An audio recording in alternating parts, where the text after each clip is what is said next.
Shalom, shalom. Soyez bénis ce soir. Je reviens encore vers vous ce soir pour partager quelque chose d'assez spécial qui nous échappe souvent la plupart du temps à nos chrétiens. Et j'aimerais que ce soir tu essayes d'être un peu focalisé sur ce que je vais te transmettre comme message de la part de notre Seigneur Jésus-Christ. Jésus disait dans la Bible, dans sa parole, dans le livre de Jean, il a dit: à ceci, on reconnaîtra que vous êtes mes disciples si vous vous aimez les uns les autres. Donc, la base fondamentale pour être disciple de Jésus, c'est d'avoir l'amour du prochain. C'est de manifester l'amour pour tous ceux qui sont autour de toi, c'est de manifester l'amour pour tous tes frères en Christ. Non pas seulement pour tes frères en Christ, mais Jésus a aussi dit que nous qui sommes en lui, nous devons avoir une façon d'aimer différente parce qu'il a dit que nous devons aimer aussi nos ennemis. C'est à cela qu'on reconnaîtra que nous sommes des disciples de Jésus. Mais dommage qu'aujourd'hui dans notre église, dans nos assemblées, dans cette église de ces temps-ci, de ces derniers temps, il y a ce dilemme, ce problème qui règne, qui est cette absence manifeste de la manifestation de l'amour de Christ, de la manifestation de l'amour du prochain. Aujourd'hui dans l'église, ce sont les rivalités, les conflits et les oppositions diverses qui ont pris la place de l'amour que Jésus nous a prescrit en partant. Vous savez, Dieu est amour et pour acquérir la nature de Dieu, il faut développer en soi cette dimension de l'amour. Il faut développer en soi cette qualité de personnes aimant les autres. Dieu nous a aimés, c'est pourquoi il a accepté que le sacrifice suprême qui a été commis à la croix puisse avoir lieu. Cet acte de rédemption n'aurait pas eu lieu si Dieu n'avait pas aimé nous qui sommes que nous sommes, avec nos qualités, avec nos défauts, étant donné que nous sommes foncièrement pécheurs, mais il nous a aimés tels quels. Mais aujourd'hui, nous constatons amèrement qu'autour de nous, cet amour n'est plus qu'apparent. L'hypocrisie, la jalousie, la haine ont pris la place de cet amour. Nos cœurs sont tortueux. Nos cœurs sont remplis de haine envers notre prochain, envers même nos frères en Christ. À l'intérieur de l'Église aujourd'hui, ce sont les rivalités qui ont pris la place de l'amour. Où est donc cet amour que Jésus nous a prescrit? Sommes-nous donc véritablement disciples de Jésus si nous n'arrivons pas à aimer déjà à l'intérieur de nos assemblées? Parce que pour aller aimer déjà ceux que nous considérons comme nos ennemis, ceux de l'extérieur, il faut arriver à aimer ceux de l'intérieur. Mais nous ne ressentons rien déjà les uns pour les autres. On vient à l'église, on occupe des fonctions à l'église pour se faire remarquer, pour se faire voir, pour se faire connaître, pas pour accomplir l'œuvre de Jésus. On occupe des fonctions à l'église pour chercher un auditoire personnel, pas l'auditoire pour Jésus. Pour chercher à se fonder son monde, pas pour créer un royaume, pas pour contribuer à l'expansion du royaume de Jésus. Bon, lorsque j'ai parcouru les actes des apôtres, la première remarque que j'ai faite, c'est que les disciples se souciaient plus de peupler le royaume que de se faire connaître. Ils étaient même tellement mal à l'aise lorsqu'on essayait de leur apporter une certaine gloire. Lorsque Paul était sur l'île, je pense l'île de Malte, oui, c'est l'île de Malte sur le chemin de Rome, les populations sont venues le porter en triomphe après qu'il ait guéri des malades, après qu'il ait opéré des miracles au nom de Jésus, après qu'il ait résisté aux morsures des serpents et toutes ces choses. Ils l'ont porté en triomphe, ils ont proclamé sa divinité, ils ont déclaré que Paul était Dieu, mais quelle a été la réaction de Paul? Paul leur a dit: déposez-moi par terre, s'il vous plaît, je ne veux pas prendre la gloire de quelqu'un d'autre, je ne suis pas un Dieu, je suis un homme comme vous. Aujourd'hui dans nos églises, nous sommes en train de nous considérer comme des dieux à la place de Dieu. Voilà le vrai problème. Aujourd'hui dans nos églises, nous sommes en train de venir non pas pour aider les uns et les autres à accéder au royaume des cieux, mais nous sommes en train de fermer la porte du royaume à ceux-là qui recherchent la face de l'Éternel. Simplement parce que dans nos cœurs, il n'y a pas d'amour. Il n'y a pas d'amour. Il n'y a pas d'amour. Il n'y a que les désirs de la chair qui nous dominent. Il n'y a que les désirs personnels. Nos yeux regardent aux choses du monde. Nos yeux regardent à la gloire du monde. Nos yeux regardent à... Je ne sais pas comment est-ce que je pourrais le dire plus facilement pour qu'on le comprenne. Nos yeux sont portés loin du royaume des cieux. Notre regard n'est porté que sur notre intérêt personnel. Mais est-ce qu'aujourd'hui nous devrions mener cette vie? Nous devrions vivre de cette façon? Est-ce qu'à l'intérieur de nos assemblées, nous devrions vivre en se critiquant mutuellement, en se disant du mal, en se sabotant même les uns les autres? Parce qu'aujourd'hui, dans les églises, on trouve des clans, des groupes d'amis, pas des groupes de frères. Des groupes de complices qui sont là, qui créent des rivalités de gauche à droite, des personnes qui sont en train de cogner la tête des uns des autres, des personnes qui sont à l'intérieur de l'église simplement pour apporter des commérages, des intrigues, des mensonges et tout ce que ça comporte. Bien aimé, Jésus a dit que nous serons persécutés. C'est vrai. Mais ce n'est pas à l'intérieur de l'église qu'on doit être persécuté, c'est en dehors de l'église. C'est l'église qui subit des persécutions. Ce n'est pas des personnes qui vont être persécutées par d'autres chrétiens. Ça, ce ne sont plus des persécutions, c'est des divisions et des haines. Un chrétien ne persécute pas un chrétien. Ce sont des païens qui persécutent des chrétiens. Ce sont des personnes en dehors de l'église qui persécutent des chrétiens. Ce n'est pas des chrétiens qui se persécutent entre eux.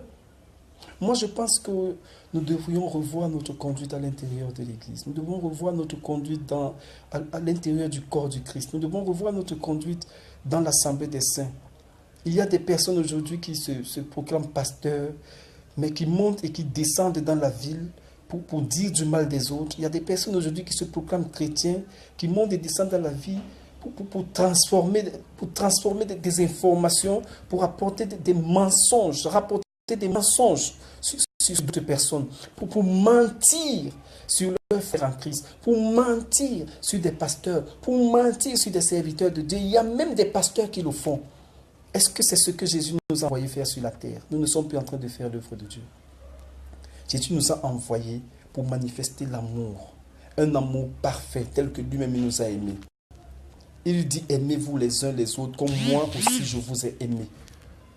Mais de la façon dont Jésus nous a aimés, qui aujourd'hui est prêt à mourir pour son frère? Jésus disait: il n'y a pas de plus grand amour que de mourir pour ses amis, que de mourir pour ses propres frères. Qui aujourd'hui est prêt à mourir pour les siens? Qui aujourd'hui est prêt à mourir pour ses frères en Christ? Qui aujourd'hui est prêt à mourir pour l'Église? Personne n'est prêt à mourir pour l'Église. L'Église est devenue aujourd'hui une vache à lait. L'Église est devenue aujourd'hui un moyen par lequel on peut se faire un nom, un moyen par lequel on peut se forger une fortune, un moyen par lequel on peut se faire une réputation. Mais ce n'est pas ce que Jésus nous a envoyé faire. Ce n'est pas ce que Jésus nous a envoyé faire. Nous sommes totalement éloignés de ça. Il faudrait essayer de réviser notre façon d'aimer. Nous prétendons avoir l'amour en nous, mais cet amour n'existe pas, étant donné que, comment la parole dit, c'est de l'abondance du cœur que la bouche parle. C'est ce qui sort de nos bouches qui reflète l'état de notre cœur. L'état de notre cœur. Et l'état de notre cœur reflète notre santé spirituelle. L'Église est malade. Les chrétiens sont spirituellement malades. Nous sommes tous malades en ce moment. Il faut qu'on cherche la thérapie pour sortir de ce mal qui est en train de détruire l'Église de plus en plus. Revenons un peu à Dieu. Revenons à la pensée de Dieu. Est-ce que nous sommes en train de suivre le chemin que Dieu a tracé au-devant de nous, en nous comportant de cette façon, en développant les haines à la place de l'amour, en développant l'égocentrisme, en développant la recherche des intérêts personnels à l'intérieur de nos assemblées. Non seulement à l'intérieur de nos assemblées, et même à l'intérieur du corps du Christ. Aujourd'hui, il y a des pasteurs qui prennent sur eux de s'asseoir, même dans les médias, pour insulter d'autres pasteurs, pour médire des autres serviteurs de Dieu, pour saboter certaines assemblées, pour dire du mal d'autres églises. Est-ce que c'est cela la mission de notre Seigneur Jésus? Il est temps de se repentir. Il est temps de prendre conscience. Il est temps de se dire que nous sommes un. Nous sommes un. J'aime ce cantique où on dit souvent nous sommes un dans un lien d'amour. Mais aujourd'hui, nous ne sommes plus un dans un lien d'amour. Nous sommes divisés. Nous sommes divisés. C'est chacun qui se préoccupe de ce qui se passe dans son assemblée. Même si dans l'église voisine, il y a des difficultés, il ne se soucie pas. Au contraire, on se réjouit de l'échec des autres. On se réjouit des difficultés que traversent les autres. Mais est-ce cela la mission de Christ? Bien-aimé, je vais t'exhorter aujourd'hui à essayer de changer ta pensée. Aujourd'hui, chacun ne cherche que l'intérêt de son assemblée. Chacun ne pense qu'à son groupe qui s'est formé. Nous sommes devenus comme des autorités du monde qui se plaisent à diriger un groupe de personnes, mais pas à conduire un peuple vers le royaume des cieux. Jésus dit de se repentir parce que son royaume est proche. Jésus n'a pas dit de se repentir parce qu'une église va naître.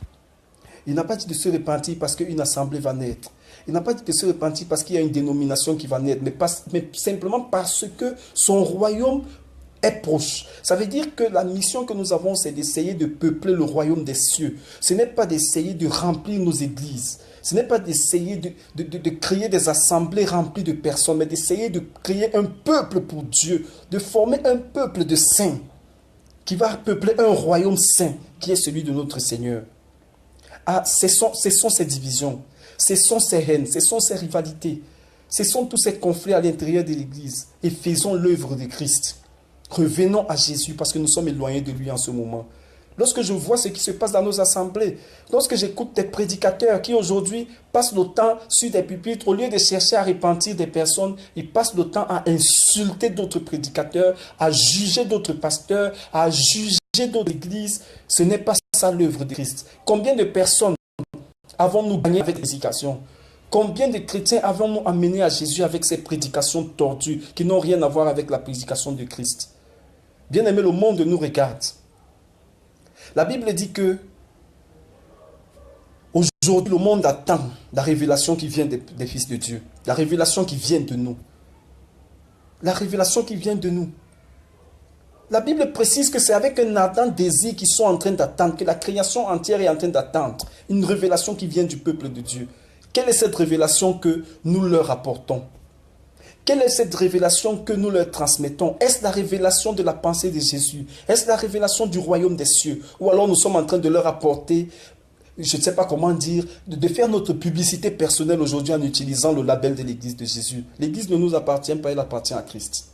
L'Église n'est pas l'œuvre d'un homme, c'est l'œuvre de Dieu. Bien-aimés, revenons à Jésus. Revenons à Jésus. Les jours sont mauvais.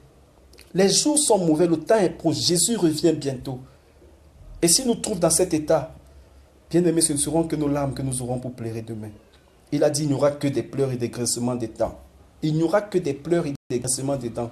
Si tu continues dans cette lancée, mon frère, ma soeur, si tu continues dans cette lancée, très honorable serviteur de Dieu, si tu continues dans cette lancée, que tu sois apôtre, que tu sois prophète, que tu sois évangéliste, que tu sois pasteur, que tu sois docteur, que tu sois diacre, quel que soit le ministère que tu exerces, que tu sois chantre, que tu chantes et que lorsque tu chantes, le ciel s'ouvre et toute l'assemblée est délivrée.